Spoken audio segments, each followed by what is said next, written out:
30세 된 딸이 있는 엄마입니다. 1년 5개월째 우울증 치료를 받고 있습니다. 많이 나아진 편입니다. 첫째, 대인관계가 안 되고요. 말이 없고 말 속에 힘이 없어요. 조용하고 여립니다. 두 번째는 직장에는 나가지만 2달을 넘기지 못하고 6번째 옮기는 편입니다. 월급을 타면 살아가는 기본적인 돈을 쓸 줄 모릅니다. 60년대 생활처럼 살 줄도 모릅니다. 필요 없다고 합니다. 그런데 통장에는 돈이 없어요. 죄를 많이 지어서 불우유독기 아니면 불사한다고 합니다. 다 이러고 가르쳐도 안 됩니다. 많은 가르침 부탁드립니다. 지금 이 내용대로 하면 이건 걱정거리가 아니에요. 우울증 환자가 직장을 다닌다. 6번 아니라 12번을 옮겼다 하더라도 직장을 다닌다 하면 이거는 괜찮은 축에 들어간다 이 말이에요. 더 원하기 때문에, 더 잘 되기를 원하기 때문에 걱정이지. 직장 옮겨도 직장만 구할 수 있으면 전혀 문제가 없습니다. 근데 이 우울증이라는 거는 자기가 자기 컨트롤이 안 됩니다. 나쁜 사람은 어리석음만 깨우치면 개과천선한다 할 정도로 새 사람이 될 수 있습니다. 그런데 이런 우울증 환자 같은 사람들은 정신적으로 약간 나약해서 병들어 있기 때문에 이건 하루아침에 좋아진다 이런 건 없습니다. 그래서 일단 그 병원에서 주는 약을 먹으면서 악화 안 되도록 첫째 할 것. 그러니까 아주 심하면 완전히 막 헷가닥 할 정도로 이렇게 폭력적이 되고 이래 심하면 숨기면 절대로 안 된다. 무조건 병원에 입원을 시켜서 흥분된 신경을 안정시켜야 돼요. 그래서 안정이 돼가 나오면 그 다음에는 약을 지속적으로 먹어야 됩니다. 그 약속을 지속적으로 먹으면 어떠냐면 사람이 약간 넉넉한 것처럼 좀 얼얼합니다. 그래도 그 먹어야 돼. 그럼 낫느냐? 이게 잘 낫는 병이 아니에요. 그러니까 첫째 욕심을 안 내야 돼요. 이걸 어떻게 금방 나서 어떻게 하려고 하면 안 돼요. 그래도 부모는 이거 또 결혼을 시켜가지고 어떻게 해보려고 생각하겠지. 이 상태니까 지금 결혼까지는 안 나오는데 조금만 나오면 이제 또 결혼시키려고. 그러니까 이런 상태로 아기를 가지면 부부간에 갈등이 있고 우울증 있는 사람이 아기를 갖게 되면 이건 아기한테 또 유전처럼 또 내려갑니다. 본인은 더 심해지고 아기는 또 문제가 생깁니다. 그러니까 완치가 되기 전까지 정말 건강해지기 전까지는 결혼 같은 거는 안 하는 게 좋아요. 결혼을 하더라도 뭐는 안 해야 된다. 애는 안 낳아야 돼. 그리고 이거는 계절적으로 봄하고 가을하고요. 환절기 있지 않습니까? 환절기에 조금 심해져요. 그렇기 때문에 늘 옆에서 지켜봐야 되고 만약에 초등학생, 중학생, 고등학생 사춘기 때 집에 그런 애들이 있으면 이사를 아파트에서 높은 고층에서 들어가야 된다. 1층으로 가든지 안 그러면 단독주택으로 가셔야 돼요. 순간적으로 생각이 헷가닥하면 자기 통제가 안 되기 때문에 의도해서 미리 다 계획 세워서 하는 게 아니라는 거예요. 순간적으로 싹 틀어지면 그냥 창문 열고 밖으로 나가버린다는 말이에요.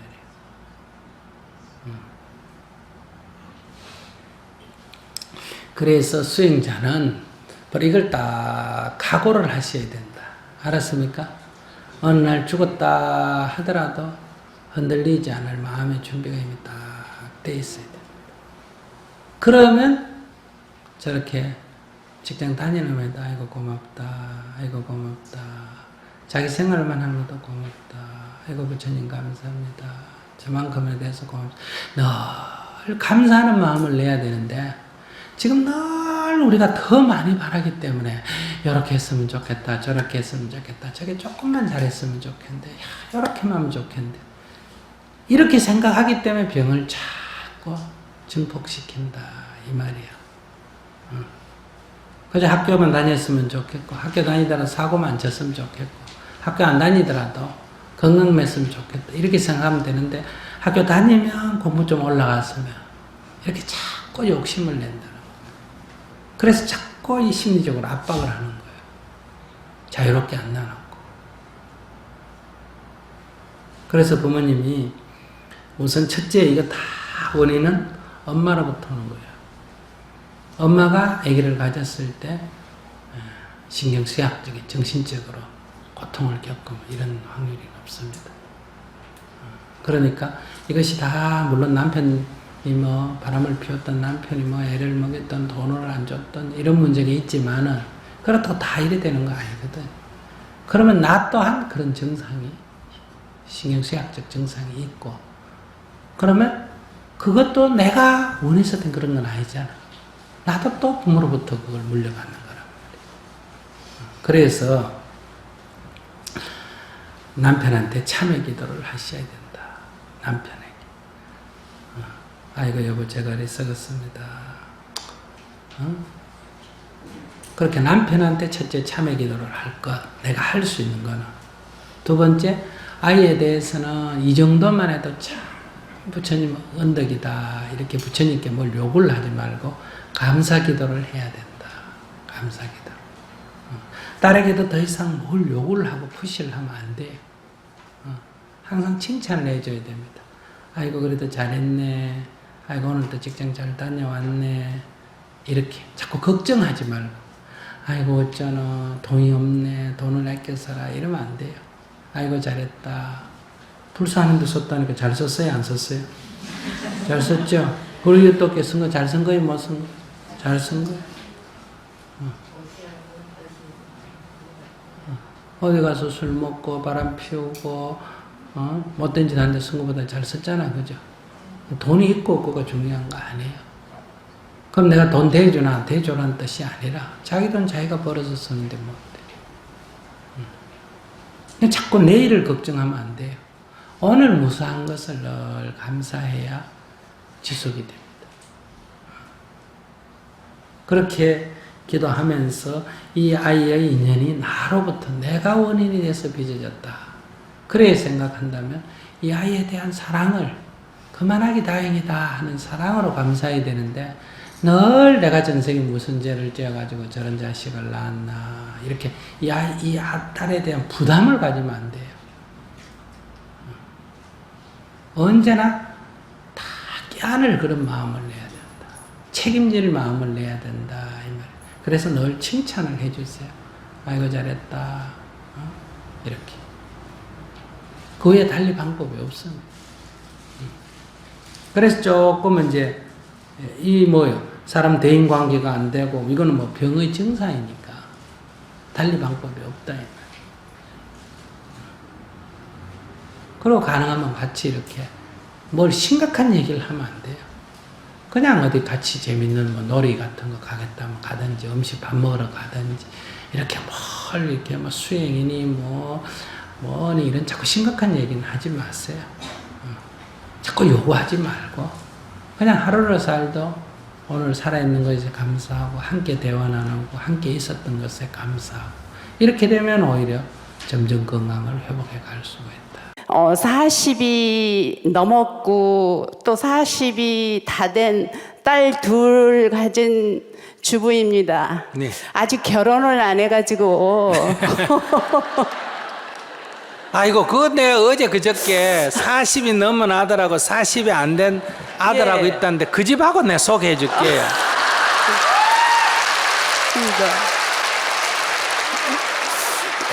그래서 조금 전에 스님 강연에서 그냥 놔두라고 그 말씀을 제가 이제 듣고 이렇게 질문지를 접었는데 저를 이렇게 지명해 주셔서 고맙습니다. 네, 옛날에는 봉건 시대에는 이 국가에서 땅을 배분할 때 남자한테만 배분을 해요. 여자는 사람이 아니에요. 족보에도 여자는 이름이 안 올라갑니다. 아시겠습니까? 네. 남자만 이름이 올라가지. 네. 아무개 부인이라고만 올라가지 이름이 안 들어가요. 그렇게 여자는 사람 취급을 안 받았어요. 그래서 남자만 사람이기 때문에 땅도 남자한테 배분해 주는 거예요. 그러면 여자는 남자하고 결혼을 해서 거기서 이제 자기 생활을 영위하는 거예요. 그리고 이건 우리나라만 그런 게 아니라 전 세계적으로 그래. 그래서 서양에서는 결혼할 때 이렇게 이제 아버지가 주인이다가 결혼을 하니까 이제 남편이 주인이니까 이 노예를 이렇게 인계를 해야 돼요. 그래서 손을 잡고 이렇게 넘겨주잖아요. 이거는 옛날에 노예 풍속에서 나온 겁니다. 근데 우리는 적어도 남자 여자가 맞절하잖아, 그죠? 그러면 이거는 서양 사람이 한국을 배워야 될까, 한국 사람이 서양을 배워야 될까? 그래요. 그다음에 주인이 바뀌었으니까 성도 바뀝니다. 이것도 노예 풍속입니다. 이해하시겠어요? 근데 우리나라 사람들은 이것도 또 서양으로 또 따라해요. 여성 평등을 주장하면서. 이런 시대는 결혼을 안 하면 주인이 없어지잖아, 그죠? 주인이 없으면 아무나 잡아가도 돼요. 소도 다 주인이 있고 개도 주인이 있는데 주인이 없는 개는 들개, 들고양이, 들소 이래 부르잖아요. 아무나 잡는 사람이 임자란 말이에요. 그래서 부처님 당시에 이 문제가 큰 문제가 됐어요. 왜? 여자가 수행자가 되면 자기 이름을 갖게 돼요. 수행자가 여자 수행자가 딱 되면 누구의 아들이니 누구의 딸이니 누구의 남편이니 참 부인이니 누구의 어머니 이런 개념이 없어지잖아, 그죠? 이게 인도 사회에서는 존재할 수가 없어요. 그런데 그렇게 하겠다는 여자들이 나와서 부처님 촉에 말렸어요. 그런데 하도 강력하게 욕을 하니까 부처님이 이걸 허락했는데 이거는 여성 최초의 여성 해방이란 말이에요. 남자 없이 자기 이름을 갖는 걸 허용했단 말이에요. 그런데 초기에 부작용이 엄청나게 많았습니다. 남자 없는 여자가 수행하니까 남자들이 전부 잡아가는 거예요. 여자를. 주인 없는 여자니까. 그래가 초기에 성폭행이 엄청났습니다. 근데 그때 비구니들이 그 성폭행을 무릅쓰고 그걸 버틴 거예요.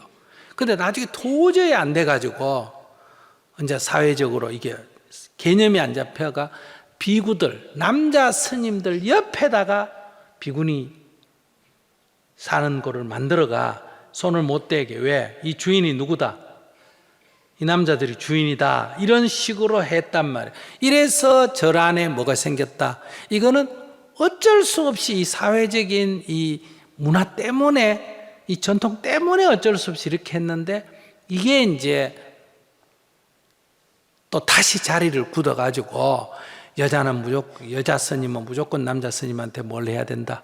절을 해야 된다, 뭘 해야 된다. 이래가 지금 보면 불교가 마치 여성을 차별하는 것처럼 지금 입장에서 보면 그렇게 돼 있지만 그게 나온 유래는 이 여성을 기본적으로 해방시켰는데 이게 지금 사회에서 용인이 안 돼서 할 수 없이 그런 임시 처방을 마련한 거거든요. 그럴 때는 결혼을 안 하고는 살 수가 없어요. 근데 지금은 어떠냐? 결혼을 해도 되고 결혼을 안 해도 되고 결혼 안 하고도 애 낳을 수도 있고 결혼하고도 애를 안 낳을 수가 있고 아시겠어요? 혼자 살아도 되고 그 요즘 이 수녀나 비구니 되는 사람이 거의 없습니다. 이유는 전에는 이 결혼하는 시스템에서는 내가 혼자 살고 싶다 그러면 뭐 되는 수밖에 없다. 수녀나 비구니 되는 거 빼고는 여자가 혼자 살 수 있는 사회적 조건이 없어요. 난리에 온 천지가. 근데 지금은 뭐 자기 돈 벌어가 자기 아파트 가지고 혼자 살아도 되고 시대가 바뀐 거예요. 그러니까 질문자가 너무 고루한 사람이에요. 그거는 20살이 넘었기 때문에 결혼을 하든 결혼을 안 하든 비구니가 되든지 수녀가 되든지 어떤 남자하고 살면서 애는 안 낳고 살든지 애를 하나만 낳고 살든지 살다가 헤어지든지 그거는 뭐다? 자기 인생이니까 나는 내 할 일은 20살까지 키워준 걸로 뭐다? 끝이다. 그러니까 결혼하라 말아 하지 말 결혼을 하든 결혼을 안 하든 어떤 남자가 하든 어떻게 살든 그건 너 자유인데 엄마는 너를 믿는다. 격려는 해줘야 돼요. 난 모르겠다가 아니에요. 엄마는 너를 믿는다. 너가 결정한 걸 엄마는 널 지지한다. 이렇게 격려를 해줘요. 네, 감사합니다. 39에 남편하고 사별하고요. 네. 남매를 길렀는데요. 네. 뭐 아이들이 다행히 바르게 잘 자라줬어요. 그런데 지금의 고민은요. 저희 딸아이가 41살이에요. 41살인데 결혼을 그냥 제가 소개시켜주면은 할 수 없이 그냥 어린애 마냥 나가서 2번은 안 나가요. 그래갖고 제가 그냥 엄청 고민이 돼요. 그리고 동생은 결혼해서 아들은 손자까지 보고 잘 살고 있습니다. 근데 지금 고민이 뭐예요? 딸아이가 결혼 안 했다? 네. 그거 왜 고민이에요? 그래도 저는요 이제 아들을 결혼시키고 나니까 저는 힘들게 길렀는데 그러니까 자기가 결혼 생활이 너무너무 행복하고 좋았어요. 아우, 스님이 그런 말씀하실 줄은 알았는데 그러니까 저희 딸아이도 그러더라고요. 엄마가 그러면 행복했어? 그렇지만 엄마는 못 배우고 일찍 결혼했지만 너는 그래도 배웠고 늦게 결혼하면 배운 거하고 결혼하고는 아무 관계가 없어. 그래도 좀 이제 늦게 결혼하니까 좀 신혼도 좀 저거 하고 그렇게 저거 하지 않겠냐 싶어서 결혼을 시키려고 그러는데 전혀 근데 남자한테 그거는 딸을 위해서 결혼시키는 게 아니고 네. 내가 결혼 생활 너무너무 힘들었는데 딸은 고생 안 하고 사니까 질투심이 생겨가지고 결혼에다 집어여가지고 고생을 확 해가 쑥 빠져야 네가 엄마 심정을 알겠다 이런 복수 심리야 그거는. 아니 스승님 그게 아니라요. 아니긴 뭐가 아니야. 저희 아들내미는 제가 그렇게 힘들게 길렀는데요. 말하자면 좀 저거 하지만 처갓집만 뺏긴 기분이고요. 엄마 그래서 딸 시집 보내가 사위 하나 네, 뺏어오겠다 이거야. 그거 봐 내가 아까 얘기했잖아. 그것도 좀 많이 부럽습니다. 아이고 솔직히. 그러니까 그런 생각하고 결혼시키면 안 된다니까. 결혼은 서로 지가 좋아하는 사람이 있어가 부모가 반대하는데도 결혼을 하는 저런 처녀도 결혼 생활이 쉬울까 어려울까? 어려운데 자기처럼 그래 억지로 결혼시켜 놓으면 살지도 못하고 아기를 낳아놓으면 집에 갖다 놓고 가버려. 그러면 자기 지금부터 또 애 엄마 또 새로 되는 또 어려워. 그러니까 요즘 시대가 달라졌어. 이제 조금 있으면 결혼 시스템이 없어져요. 내가 이런 말 해서 미안하지만은. 그러니까 앞으로 한 20년만 지나면 이 전체의 절반 이상이 결혼을 안 합니다. 이미 불란서 같은 데는 동거는 있어도 결혼한 사람과 안 한 사람이 절반씩이에요. 아시겠습니까? 그러고 아이도 점점 적게 낳아요. 제가 이거 뭐 여러 가지 스님으로서 이게 입에 담기가 어려운 성적인 이런 문제도 해소 방법이 이제 다 다른 방식으로 지금 이 가상 공간으로 전환되고 이러기 때문에 사회 제도가 바뀌어요. 그러니까 옛날에는 우리가 다 이렇게 대가족을 이루어 살았는데 그게 점점 없어지고 자기 가족만 사는 이런 게 되다가 지금은 혼밥 시대라 그래가 1인 가구가 점점 늘잖아. 그죠? 그러니까 어머니는 자기가 잘 살았으면 됐지. 애들은 어떻게 살든 자기가 물어도 결혼할까 말까 물어도 아이고 그걸 엄마가 어떻게 하나 네가 알지. 나는 배우지도 못했는데 니는 공부도 많이 했으니까 네가 알지. 네가 알아서 해라. 남자를 하나 데려와가지고 엄마 이 남자 어때? 하더니 난 남자 볼 줄 모른다. 네가 봐라. 그래도 물으면 뭐라 그런다. 내가 남자 볼 줄 알면 내가 너가 아버지 같은 사람 만났겠니? 그러니까 나도 볼 줄 모르는데 내 남자도 내가 볼 줄 모르는데 내가 어떻게 남의 남자를 보겠니? 그러니까 이거는 엄마가 할 수 있는 일이 아니다. 그러니까 네가 알아서 해라. 나는 다만 너를 믿는다. 그러니까 네가 혼자 살든 네가 이 남자와 결혼하든 저 남자와 결혼하든 살다가 그만두든 엄마는 언제나 너를 믿고 너를 지지할게. 이렇게 딱 격려를 해주고 맞춰야 돼. 관계를 끊어줘야 애도 애대로 자유롭게 살고 나도 나대로 자식 때문에 걱정 안 하고 지금 늙어가 이 나이가 60이 넘어가도 애들 걱정하고 살아야 되겠어요? 네, 그 그런데요. 남자가 필요하면 지 남자 만나. 그런데요, 스님. 지 남자는 안 만나고 내 남은 남자, 그 딸 남자 그거 신경 쓰고 있어. 근데요, 스님, 제가 평상시에 스님 강의 많이 듣고요. 네. 제가 많이 마음을 좀 내려놓긴 했어요. 했는데 그 수준이가. 아니, 그런데요, 저희 딸아이 하는 일이, 학원, 저희 강사 일이기 때문에요. 네. 한나절에 나가갖고, 밤 1시, 2시에 들어오는 그런 직업이라서. 그런 너무 직업이니까 더 결혼하면 안 되지. 그래서 결혼이나 해서 좀 편하게 좀 사는 모습을 보고 싶어서. 요즘은 결혼하면 그런 여자가 결혼하면 남자가 돈 안 벌고 붙어 먹는 그런 남자 만나기가 쉬워. 자기 눈이 뒤집어져. 그러니까 딱 그 결혼하고 안 하고는 딸의 소관이고 내가 스님이 되는 길을 가는데 밖에서 혼자 사는 게 보면 나 딸이 그냥 머리 딱 감고 스님이 되는 게 나아. 그랬으면 숫자 속이 성할 것 같지 지금은. 그렇지 않아. 그러니까 어떤 선택을 하든 20살이 넘으면 자녀에게 맡겨야 돼. 딱 그렇게 생각을 해야 자기가 늙어서 고생 안 해요. 네. 화를 지금 자초하고 있어. 네. 알았죠? 네, 잘 알겠습니다.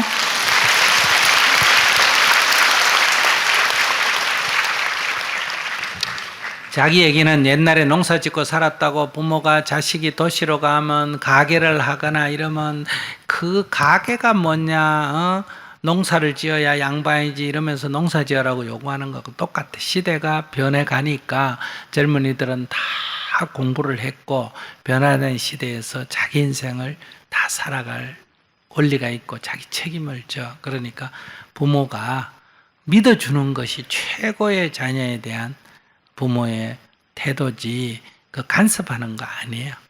41살이나 되는데 지금 간섭하면 어떡해. 우리 어머니가 지금 살아 계신다면 내 걱정할까 안 할까? 할까 안 할까? 지금 나를 안절부절 저리가 늙어가 혼자서 늙어 저걸 어떡하노, 저렇게 온 천지로 돌아다녀가 건강이 어떻고 밥은 어떻게 먹냐 이런 식이 한단 말이야. 내가 지금 잘 사는데도 그게 부모야. 그러니까 그건 고맙지만은 그건 노땡큐야. 그건 쓸데없는 걱정이다 이 말이야. 이해는 되지만은 아무 도움이 안 된다 이 말이야. 그러니까 자녀를 믿고 딸에게 맡기세요. 묻더라도 아이고 네 인생인데 네가 알아 해라. 나는 너를 지지한다. 이 말은 해줘야 돼. 네가 뭐 결혼하든 말든 네 인생 네 알아서 해라. 이거는 이게 외면이란 말이에요. 그 외면하면 안 되고 언제나 엄마는 너를 지지할게 이렇게 항상 밀어줘야 돼요. 그래야 아이가 심리가 편해지고 잘 된다. 아시겠죠? 제 고민은요, 제 20살 된 딸이 있는데, 그 외모에 너무 집착하는 성향이 많거든요. 그래서 작년부터 이제 성형을 해달라 해가지고 쌍꺼풀 수술도 하고 했는데, 하고 나니까, 이대로도 만족을 못하겠다. 그리고 코 성형을 해달라. 뭐, 주사를 맞겠다. 이마를 넣겠다. 이런 식으로 계속 외모에 집착을 많이 해서, 제가 그 외모가 다지 않느냐, 다가 아니지 않느냐, 이렇게 하면, 자기는 이제 외모가 만족이 돼야 행복하고 외모가 최고의 가치다 이렇게 얘기를 해서 그런 딸을 보면 제가 많이 걱정이 되고 지금 그런 마음을 제가 올라오는 마음을 딸에게 대하는 마음가짐을 제가 수행자로서 어떻게 가져야 될지 그게 고민이 돼서 질문드리겠습니다. 첫째 대화를 한다. 예. 그래 외모가 자기는 중요하다. 그래 요즘 세상에 외모가 중요하다. 엄마도 그 어느 정도 인정한다. 그렇게 얘기하면 되지 뭐. 근데 쌍꺼풀 수술해달라. 네 돈 있나? 없다. 돈이 없는데 어떡하노? 이런 물어보면 되지. 엄마가 좀 내주라. 엄마도 없다. 그러고 난 쌍꺼풀 수술하는 거 그거는 돈 있어도 못 주겠다. 그런 내가 못 되는 돈이냐. 이렇게 얘기하면 되지. 그러고 니 당연히 이제 이래 사람 얼굴 딱 보면 그러잖아. 아이고 참 저기 코만 좀 높은 미인이겠는데 그래 코세 안 오면 코를 기준으로 해가 보면 눈이 조금 동그래야 되는데 그런 눈 또 찢으면 뻘이 좀 튀어나왔는데 그걸 뻘 좀 깎으면 아이고 턱이 좀 뾰족한데 이렇게 될 수밖에 없고 그 다 얼굴 좀 맞춰놓으면 아이고 가슴이 좀 문제다. 가슴 맞춰놓으면 아이고 다 좋은데 종아리가 문제다. 그래서 성령은 중독이 될 수밖에 없는 성질을 갖고 있습니다. 무슨 말인지 아시겠어요? 그러니까 이거는 그 아이가 문제가 아니고 성령이라는 것 자체가 인간 심리적으로 중독이 될 수, 하나 고치게 되면 10개를 고치도록 돼 있다는 거예요. 그러니까 어떤 사람 얼굴이 이렇게 생겼는데 그냥 놔두면 되는데 뭐 그냥 눈이 좀 문제다, 뭐 볼이 좀 문제다 이러고 그냥 넘어가면 되는데 그걸 고치면 반드시 그것이 바라지면 다른 게 또 문제가 되는 거예요. 제 말 이해되세요? 그러면 당뇨에는 또 그걸 고치려고 그러고 그거 고치면 또 문제도 끝이 없어. 이거는 돈만 하면 계속 해줘.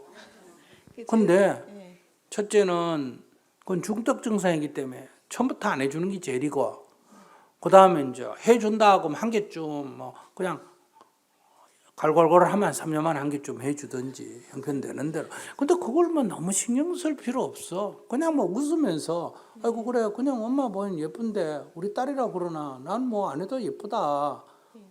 이렇게 얘기하고 그 성령 얼굴이 잘 나야 된다. 그건 그냥 인정해버리면 돼요. 그래 맞다. 요즘 세상에 외모를 사람들이 중요시한다. 엄마는 뭐 별로 근데 신경 안 쓰는데 그래 그러면 인정한다. 근데 뭐 그 고치면 하나 고쳐 끝이 없는데 어떻게 계속 고칠래? 그래서 엄마는 뭐 그 네 말은 인정하지만 네가 형편이 되면 네가 하고 엄마는 뭐 해줄 형편이 안 된다. 이렇게 얘기하면 되지. 그렇게 얘기를 계속 했거든요. 하는데 예, 네가 그럼 벌어서 해라 이렇게. 그래. 그러니까 그 사이에 알바를 해서 돈을 모았어요. 어. 그래가지고 하려고 하는데 아빠가 제가 완전 성형 중독으로 가는 길이다. 절대로 안 된다.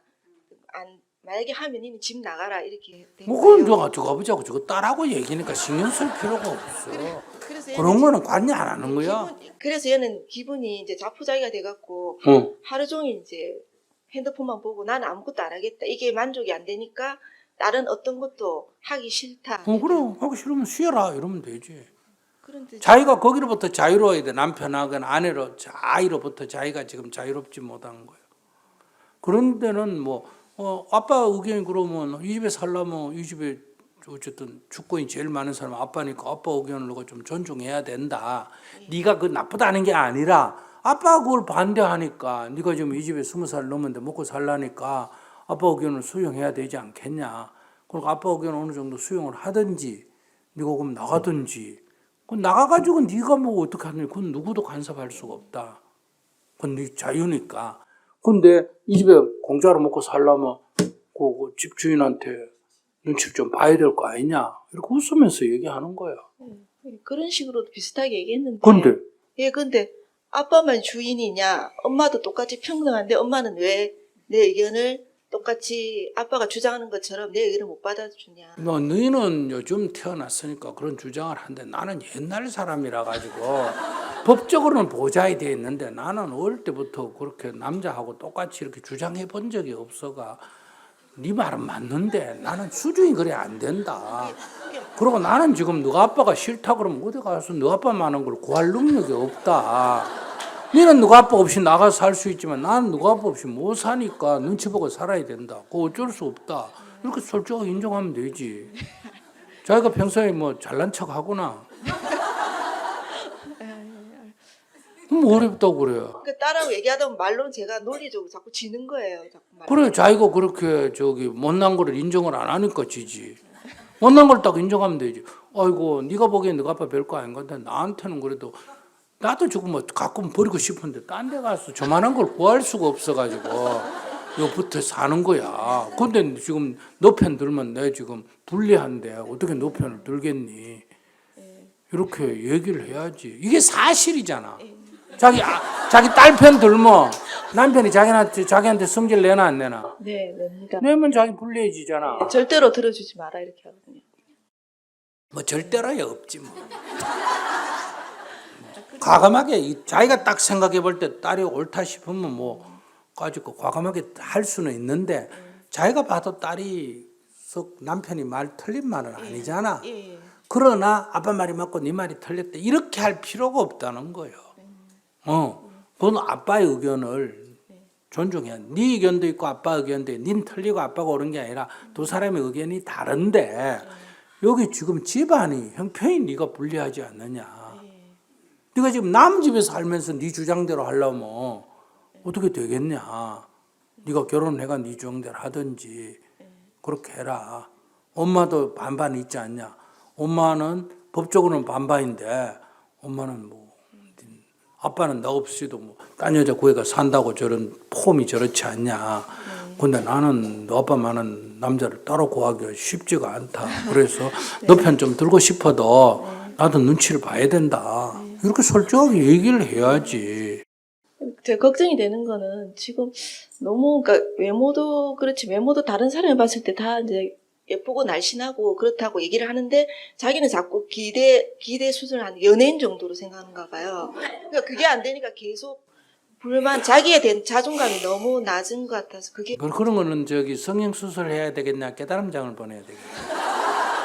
그 집에 전법을 해야 될 애는 놔놓고 내 길거리 가서 전법하고. 알겠습니다. 그러니까 쌍꺼풀 수술을 왜 그냥 해주냐. 오케이. 그러면 엄마는 반대지만은 네가 그렇게 요구하니까. 근데 우리 뭐 인간이랑은 정신적인 거 육체적인 게 반반인데 육체도 가까이 되면 마음도 좀 가까이 된다. 그럼 네가 깨달음장 갔다 오면 그럼 내가 쌍꺼풀 수술 해줄게.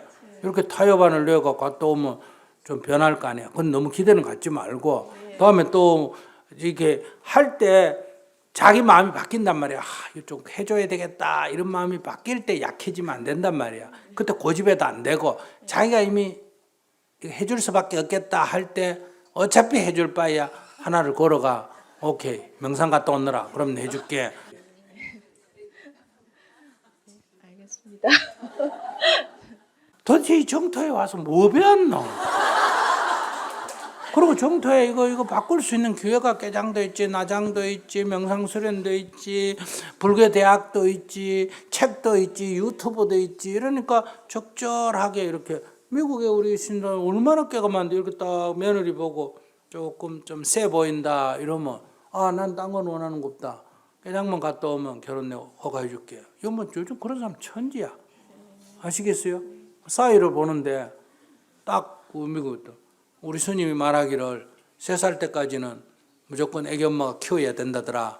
그러니까 너 결혼하면 3살 때까지 엄마가 애 키울 수 있게 네 보장하겠니? 그럼 뭐 난 네가 얼굴이 검든 희든 그런 건 안 따지겠다. 오케이다.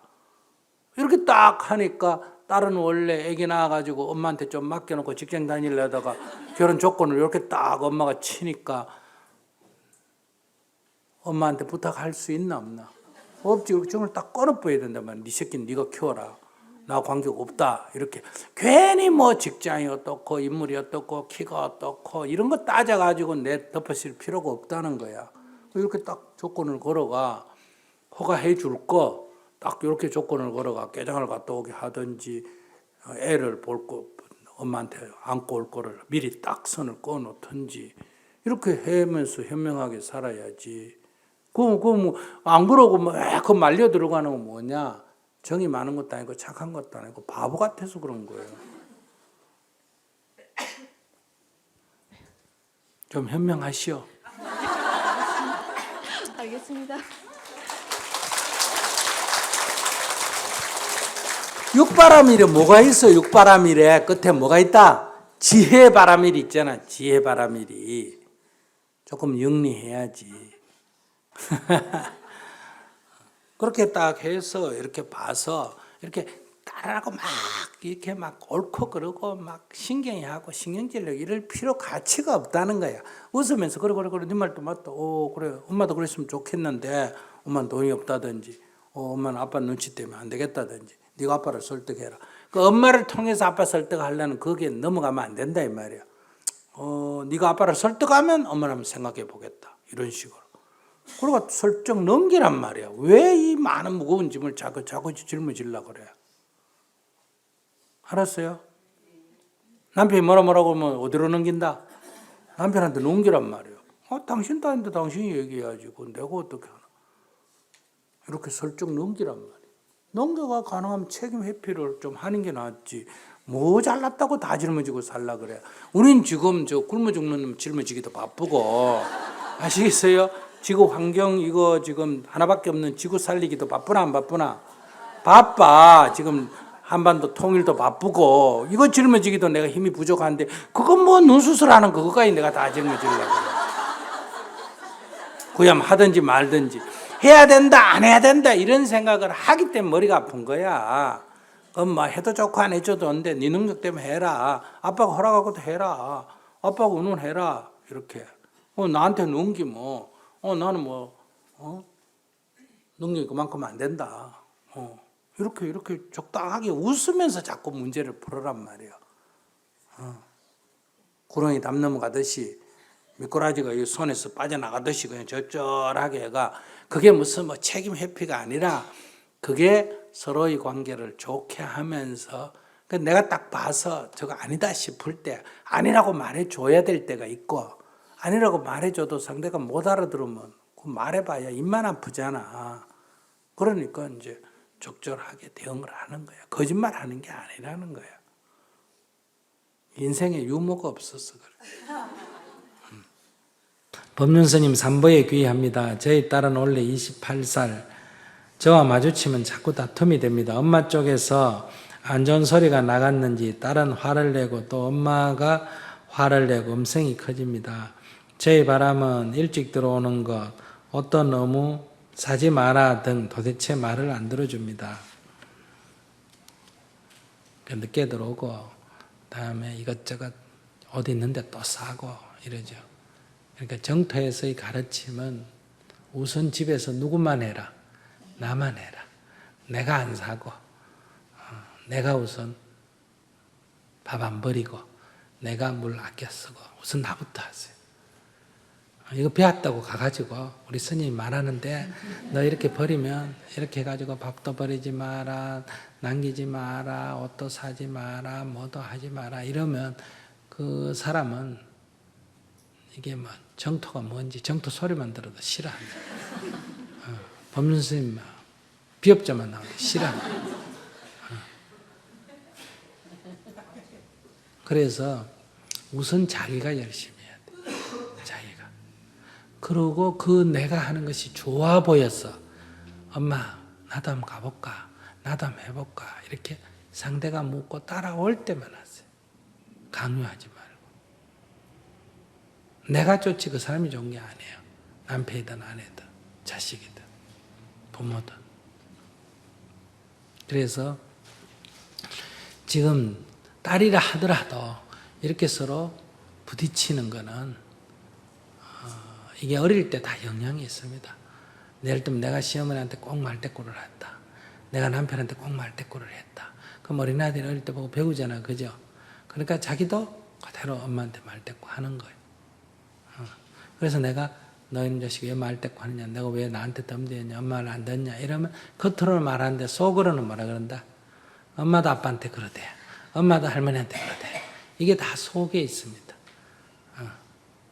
무슨 말하면 아이고 니나 잘해라. 이런 마음이 늘 가슴 속에 있는 거예요. 그래서 그게 효과가 안 납니다. 말을 해봐야. 그러니까 벌써 애가 말을 안 들으면 이게 나한테 무슨 문제가 있구나 이렇게 봐야 돼. 얘가 문제가 있구나 이래 보지 말고. 나한테 문제가 있다는 거는 객관적으로 내가 문제가 있다는 거 아니에요? 누가 보기에? 얘가 보기에 내가 문제가 있다고 자기한테 지금 보이는 거예요. 그러니까 말을 안 듣는 거예요. 그러면 얘가 보기에라는 것은 그 아이의 의식 체계, 그 아이의 인식 체계 하에서는 변명거리가 있다 이런 얘기예요. 변명거리가 있다. 전에 제가 절에 학생들을 데리고 몇 개 같이 살았단 말이에요. 키웠단 말이에요. 쉽게 얘기하면. 근데 얘들이 어느 날 초파일 날 참여도 안 하고 도서관에 가버린 거예요. 그래서 내가 불러다 야단을 쳤어요. 신도들은 멀리 살다가도 초파일 날 절에 오는데 너는 절에 사는 놈이 초파일 날 어때요? 가버리면 어떡하냐. 내일 시험 쳐야 되기 때문에 그렇다. 내일 시험 친다고 하더라도 그럼 조파일날 다음날 시험 치는지 이제 알았냐. 그러니까 미리 공부를 하고 조파일날은 절에서 보내야 되지 않냐. 신도들이 부처님을 존경해서 보시를 하고 그걸 갖고 네가 절에서 먹고 사는데 너는 그걸 갖고 먹고 살면서 너는 조파일날 네 볼일이나 보러 가면 다른 사람은 멀리서 부처님을 흠모하고 부처님을 위해서 보시도 하는데 너는 그 돈을 갖고 먹고 살면서 네 공부에 바쁘고 부처님 생각도 안 하고 하면 이건 상식적으로 맞지가 않다. 불교라는 종교를 떠나가지고 이건 인간으로서의 도리가 아니다. 그래서 내가 딱 세워가지고 벌을 줬단 말이에요. 근데 저항을 하는 처음에 시험 치는데 어떡하라 그래. 이런 식으로. 근데 부모가 이런 경우에 뭐하나 못 치는 게 학교 성적을 더 중요시하게 그러죠. 근데 스님 그렇게 생각하지 않습니다. 이거는 기본적으로 예의가 없는 거에 속한다. 이 예의가 없으면 네가 아무리 공부 잘해도 소용없다. 그 공부가 아니라는 거예요. 절에 살기 때문에 이사라는 게 아니다. 이거는 인간으로서 예의가 없는 거에 속한다.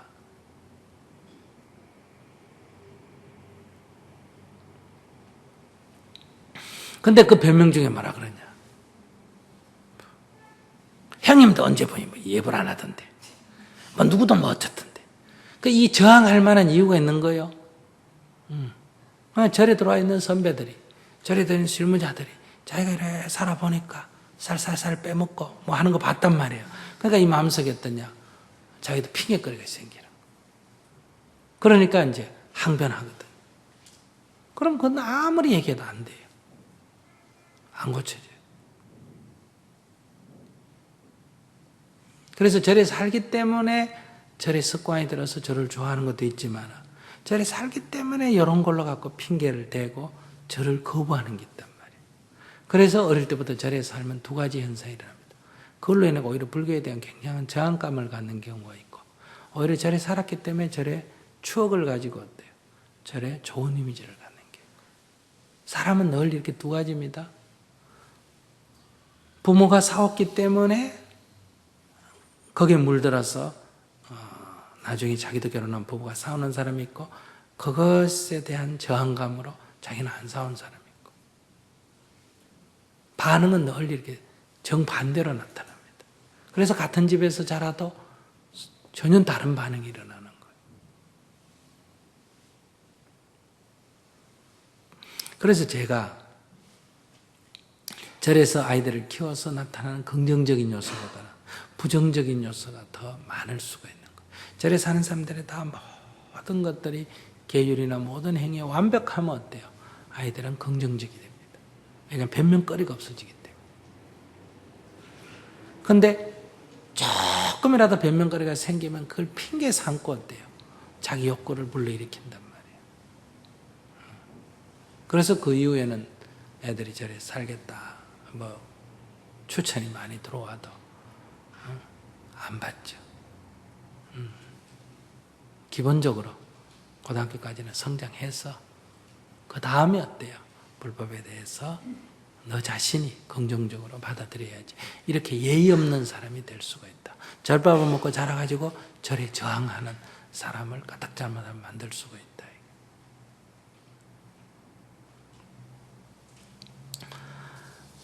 그런 데서 아이가 저항을 할 때는 그만한 나름대로 이유가 있다. 그러니까 그 이유를 이해를 충분히 하든지 이해가 못하면 시비를 하지 말든지 내버려 두세요. 내기도 하고 스님 말 듣고 한번 놔둬보세요. 그리고 또 대한민국 헌법에 의하면 20살 이상은 일찍 들어오든 늦게 들어오든 연애를 하든 자기 마음대로 할 자유가 있어요, 없어요? 있어요. 근데 이건 지나친 간섭이에요. 인생의 간섭이에요. 그러니까 이 좀 엄격해야 되거든요. 간섭도 하지 말고 뭐다? 도와도 주지 마라. 저는 그렇게 생각해요. 도와주고 간섭하고 이러지 말고 도와주면 의지심이 생기고 간섭하면 불만이 생겨요. 도와도 주지 말고 자리받으러 가되 간섭도 하지 마라. 그래서 이 원칙을 정하는 게 필요하죠. 그러면 너 일찍 들어오고 늦게 들어오고 해서 집을 하숙집처럼 생각하면 어때요? 숫지 하숙비를 얼마를 내라. 한 달에 50만 원씩 내라. 그러면 일찍 들어오고 늦게 들어오고. 하숙집에 또 규칙이 있지 않습니까? 그죠? 그것만 지켜라. 그런데 엄마 아빠 집에 네가 20살 넘었으니까 독립을 해야 되는데 여기에 적어도 공짜로 밥 먹고 살려면 어떻게 해야 된다. 엄마도 아빠도 간섭할 권리가 뭐다? 있다. 그걸 서로 타협을 해야 돼.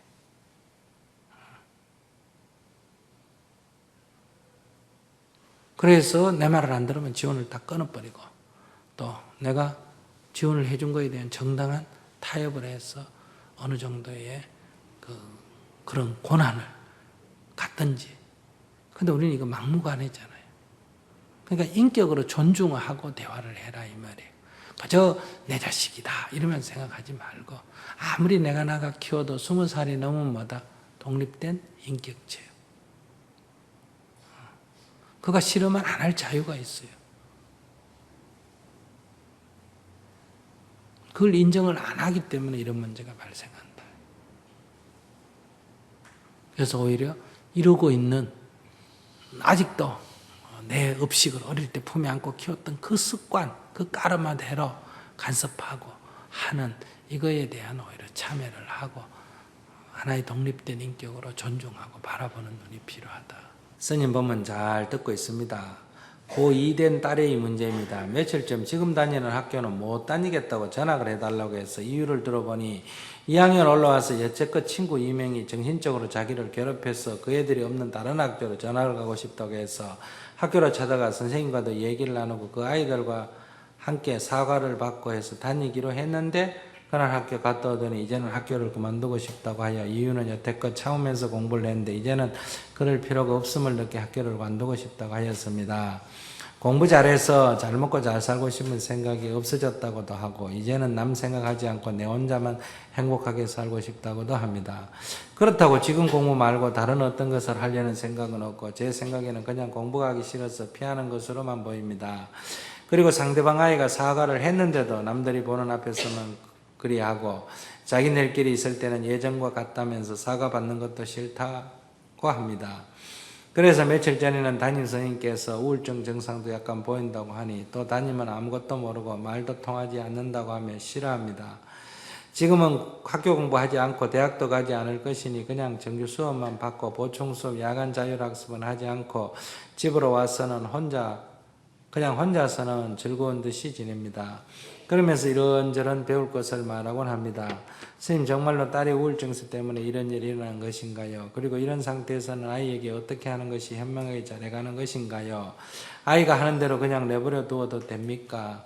이것은 제 문제라는 생각이 들기도 합니다. 스님의 말씀처럼 그냥 그것을 하나의 현상일 뿐 내가 여러 가지 생각을 일으키는 것이라 생각도 들지만 아무 일 없다는 듯 지켜보기만 하기에는 방관자 같은 느낌입니다. 지금 아이를 그냥 있는 그대로 지켜보고 있지만 진정으로 아이 하는 행동이 이해는 되지 않습니다. 그래서 갑갑합니다. 스님의 말씀을 듣고 싶습니다. 정규 수업만 받고 보충 수업 안 하면 그렇게 놔두세요. 그 다음에 학교 안 다니겠다면 휴학을 시키세요. 나중에 또 무슨 사고 난 뒤에 울고불고 그러지 말고. 그러면 정신과 진료를 받을 필요가 있습니까? 상담을 해볼 만합니다.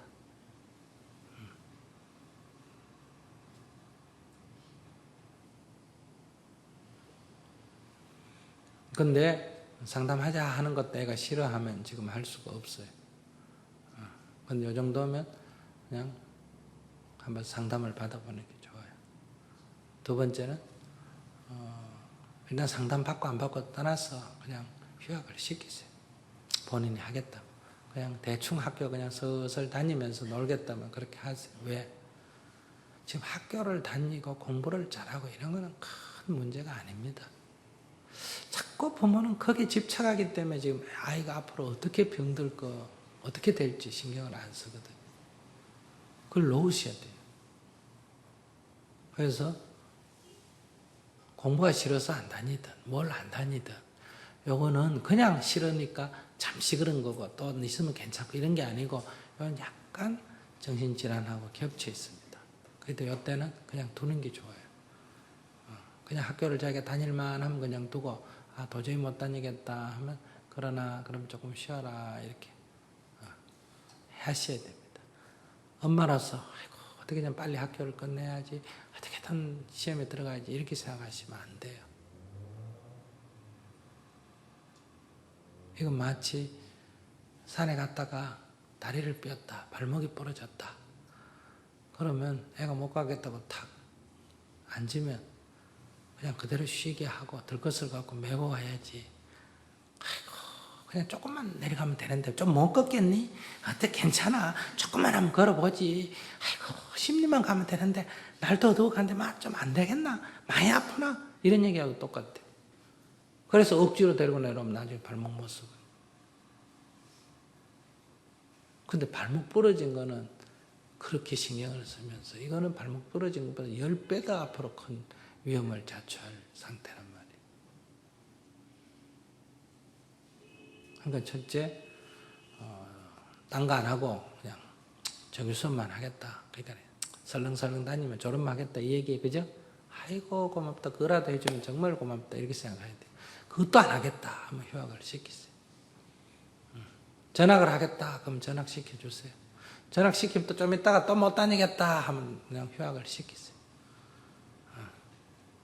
애 하자는데 해야 됩니까? 아니요. 지금은 애가 뭐 하는 게 옳았어가 아니에요. 일단은 더 이상 발병하지 않도록 이렇게 하셔야 돼요. 그리고 약간의 상담을 통해서 치료를 하셔야 돼요.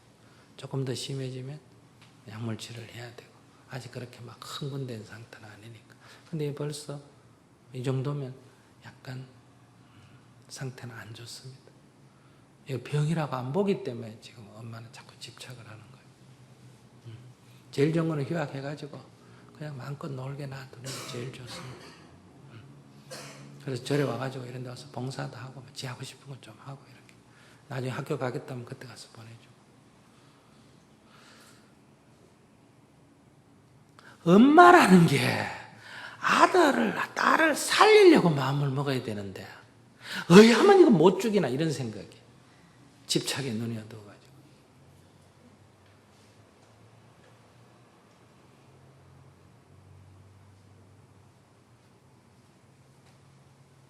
제발 좀 정신 차려야 돼. 정신을. 이건 그냥 컴퓨터 치고 싶다 이거하고 성격이 틀리는 거란 말이야. 오락게임 하고 싶다 이거하고 이건 성격이 틀리는 거예요.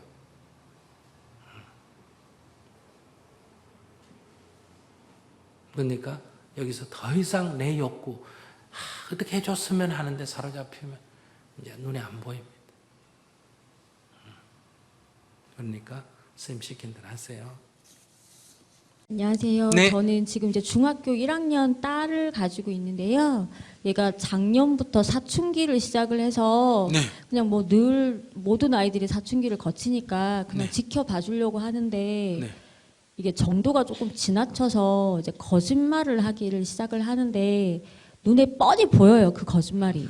근데 지금은 제가 살려고, 그러니까 제가 그걸 다 드러내고 막 걔한테 막 뭐라고 하고 잔소리하기 시작하면 제 인생이 고달플 것 같아서 그냥 눈 감아주고 있는데 그게 자꾸 정도가 자꾸 넘어가니까 이거를 어느 선까지 거짓말을 봐줘야 되는 건지, 아니면 그냥 부모니까 얘가 정말 나쁜 짓을 하지 않는다는 선에서는 멈춰야 되는지 그걸 잘 모르겠거든요.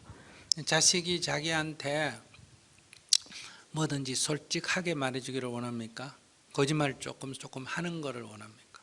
그냥 자기가 솔직하게 안 돼. 솔직하게 해줬으면 좋겠어요. 뭐든. 그러면 자식이 어떤 행동이나 어떤 말을 하든 거기에 자기가 간섭을 안 하면 솔직하게 말하지. 예를 들면 중학교 3학년이다. 근데 내가 공부는 안 하고 남자친구를 만났다. 엄마 오늘 남자친구 만나가 남자하고 뽀뽀했어. 이렇게 말할 때 그랬나? 잘했다. 이렇게 얘기를 해주면 애가 엄마한테 거짓말할 이유가 하나도 없지. 그럼 자기가 벌써 거짓말 한다는 거는 네가 지금 중학 3학년에 남자친구 사귈 때가 됐어. 이렇게 얘기를 하니까 얘가 딱 생각할 때 남자친구 얘기는 엄마한테 하면 되나 안 되나? 안 된다. 또 이런 얘기는 엄마한테 하면 안 된다. 그러니까 엄마가 그거는 이제 거짓말 할 수밖에 없는 거야. 그러니까 성적이 꽁지가 나와도 아이고 성적 뭐 별로 중요 안 해. 괜찮아 신경 쓰지 마. 밥 먹어라. 이렇게 하면 애가 성적표 그거 받아와가지고 엄마한테 속일 이유가 뭐가 있어? 1등 못했다고 5등 못했다고 중간도 못했다고 신경질 내고 야단치고 히스테릭하게 그리고 행패를 피우고 이러니까 애가 성적 딱 받아보니까 중간 못했다. 엄마 이제 알면 큰일 났다. 그러니까 애는 성적표를 안 받았다고 그러든지 그걸 갖다가 30등을 뒤에 공짜를 어떻게 지어가지고 3등을 만들든지 이렇게 한다. 제 말 이해하셨어요? 그러니까 거짓말이라는 거는 거짓말을 하고 싶어서 거짓말하는 사람 아무도 없어요. 그러니까 그걸 거짓말 안 하면 자기한테 불이익이 돌아오니까 거짓말을 하는 거예요. 그러니까 거짓말 하는 거를 당연하게 생각해야 돼요. 여기 있는 사람들 다 스님한테도 이따가 얘기하고 어떤 문제 이해관계 걸리면 다 거짓말해요. 사람이란 건 다 거짓말하고 사는 거예요.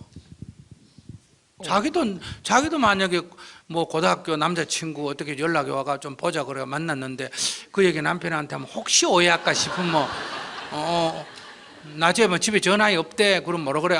쇼핑센터 갔다 그러지. 고등학교 남자친구 만나가 차 마시고 뭐 같이 뭐 어떻게 했다 그런 말 안 하잖아. 그런데 그거는 왜냐하면 그걸 얘기하면 상대가 싫어한다 하면 사람이 거짓말을 하는 거예요. 근데 솔직히 말씀드리면 저희 딸이 사춘기가 오기 직전까지 모든 엄마들이 제일 정말 갖고 싶은 착한 딸이었거든요. 근데 사춘기가 딱 오면서 정말 갖기 싫은 딸로 바뀌었어요, 지금. 그래서 근데 지금 주변에서 제가 참견을 안 하는 건 딸이 내 말을 잘 듣는다는 것은 나의 노예라는 얘기고 나의 하인이라는 얘기고 딸이 내 말을 안 듣기 시작했다는 건 지가 주인하겠다는 거예요. 아니, 그러면 축하해줘야 되나 안 해야 되나? 축하해줘야 아니 돼. 제 말을 듣고 안 듣고가 아니라 누가 봐도 모범적인 아이 누가 누구 봐도 말이든지 안 들어야 지가 주인이 되지. 이걸 잘 알아야 돼. 사춘기가 와서 남의 말을 안 들어, 내 말을 안 들을까? 내 말을 안 들으니까 사춘기라고 이름을 붙일까? 내 말 안 들으면 무조건 사춘기. 초등학교 6학년이 내 말 안 들으면 사춘기가 일찍 왔다 그러고 고등학교 1학년, 2학년 내가 내 말 안 들으면 뭐라 한다? 애가 갑자기 사춘기가 늦게 와가지고 내 다 속속들이 알아. 안 키워봐도 다 안다니까. 그러면 아이가 거짓말을 하지 않고 솔직하게 하려면 제가 바뀌어야 된다는 말이라고 지금까지 얘기했는데 그 왜 둘이가 그 비슷하게 앉아가지고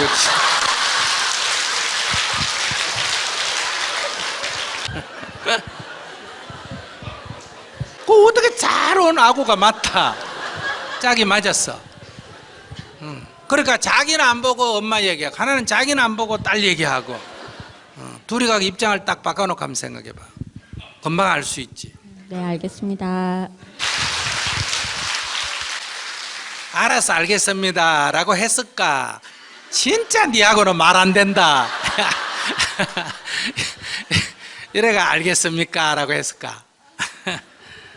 그러니까 여러분들 자녀들이 내 말을 잘 듣는 게 꼭 좋은 거 아니에요. 만약에 여러분들이 부모 말만 꼭꼭 듣는다면 여러분들은 자유인이 아니고 부모의 노예예요. 여러분들의 자녀가 여러분들 말만 듣는다면 그건 여러분들의 노예지 자유인이 아니에요. 자유인이라는 것은 자기가 결정하는 거예요. 그런데 이제 사춘기란 건 뭐냐? 신체가 어른이 돼가는 과정이죠. 무슨 말인지 아시겠어요? 그러니까 지금 어린애라는 거는 보호받는 사람이란 말이에요. 그러니까 그건 부모 말을 잘 들어야 돼요. 근데 이제 신체적으로 이제 13살이 되면 신체적으로 성인입니다. 지금 정신적으로는 18살, 만 18살이 돼야 성인입니다. 우리 나이로 보통 20살이 돼야 성인이에요. 사회적으로는. 근데 여러분들 육신, 신체적으로는 몇 살이 성인이라고? 13살이 성인. 만 13살은 우리나라 14살인데 14살이면 지금 몇 학년이에요? 중학교 2학년? 1학년. 그럼 중학교 1학년이 만 13살이 넘은 아이가 선생님하고 연애를 했다. 그럼 선생님이 형사처벌 받을까 안 받을까? 안 받습니다. 성인이기 때문에. 아시겠어요? 형사처벌은 안 받는다 이 말이에요. 즉 그러나 선생이라는 사회적 책임은 18살 미만의 아이, 미성년자하고 연애를 하면 선생 자격이 있나 없나? 없어요. 선생 자격이 없기 때문에 이건 선생 자격이 박탈되는 거예요. 제 말 이해하셨어요? 근데 13살 미만의 아이하고 만약에 이성교제를 했다. 그러면 이거는 아이가 동의를 해도 미성년자는 자기 의사를 결정할 권리가 없기 때문에 이 무조건 형사처벌을 받습니다. 감옥 간다 이 말이에요. 제 말 이해하셨어요? 그러니까 이 육신에 대한 자기 결정권이 있는 거예요. 근데 13살 밑으로는 자기 결정권이 없습니다. 13살 이후는 육신에 대한 자기 결정이 있고, 그 다음에 사회적인 권리, 사회적으로 성인의 권리는 얼마라고? 만 18세, 우리 나이로 몇 세? 20세. 근데 현재 우리나라는 그래서 20세로 하기 때문에 만 19세로 해서 하죠. 투표권도 그렇게 주죠. 그리고 원래는 18세, 세계적으로는. 그걸 알으셔야 돼요. 그러면 이게 우리 지금 청소년의 문제라는 것은 왜 생길까? 이 신체에 대한 성인이 되는 시기하고 사회적으로 성인 취급을 해주는 시기가 지금 몇 년 차이 난다? 5년 차이가 나죠. 요 기간이 청소년 우리가 문제야 하는 거예요. 만약에 신체와 똑같이 사회적인 성인의 권리를 줘버리면 청소년 문제라는 게 있을까 없을까? 없어요. 청소년 자체가 없는 거예요. 그 조선시대처럼 14살, 5살 때면 결혼을 시켜버리면 청소년 성문제 이런 게 있을까 없을까? 없어. 그 밑에는 이게 성적인 기능이 안 되고 기능이 되면 바로 그걸 해도 사회적으로 인정을 해주기 때문에. 그래서 원시시대나 옛날 시대는 성문제 이런 건 없습니다. 동물세계도 그런 게 없고, 이것 때문에 이 차이 때문에 지금 이 사이에 자기 신체적인 거는 성인이 됐는데 사회적으로는 성인 취급을 안 해주는 데서 여기에 지금 갈등이 생기는 거다. 그럼 왜 이런 게 생겼냐? 이거는 지금 근대에 들어와서, 옛날에 그런 게 아니라 근대에 들어와서 이 학습 기간이 길어져서 이런 문제가 생긴 거예요. 만약 학교를 안 간다 그러면 이런 게 생길 이유가 없죠. 그 일을 한다 그러면 13살이면 벌써 성인의 한 70% 일은 하거든요, 신체가.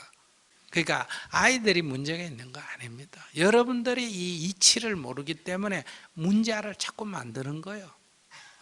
지극히 정상적인 거를 그걸 갖다가 문제아로 자꾸 해가 엄마부터 계속 네 문제아야, 네 문제아야, 네 문제아야 하니까 애가 어떻게 이게 저항을 안 하겠어요?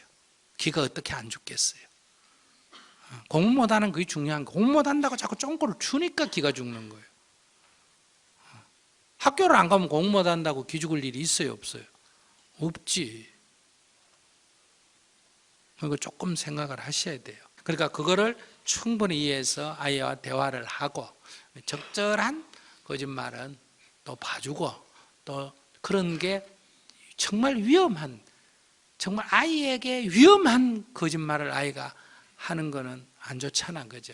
그러니까 그래서 엄마가 그런 거를 열어놔야 정말 아이가 위급하면 누구한테 와서 선언한다? 엄마한테. 애가 만약 연애를 내가 아기를 가졌다. 그럼 이 세상 누구한테 말 못해도 누구한테는 가서 말해야 된다. 엄마한테는 말해야 되는데 세상 사람한테 다 말해도 누구한테는 말 못한다. 엄마한테는 말 못하는. 이게 지금 우리 현실이에요. 그러면 요 사이의 5년 기간에 이제 어떤 거는 말을 듣고 어떤 건 안 듣고 어떤 건 듣고 안 듣고 이렇게 이제 해가는 거예요. 그러니까 여러분들이 그 기간에 자기 주인이 되는 연습을 할 수 있도록 좀 이렇게 지켜봐 줘야 돼요.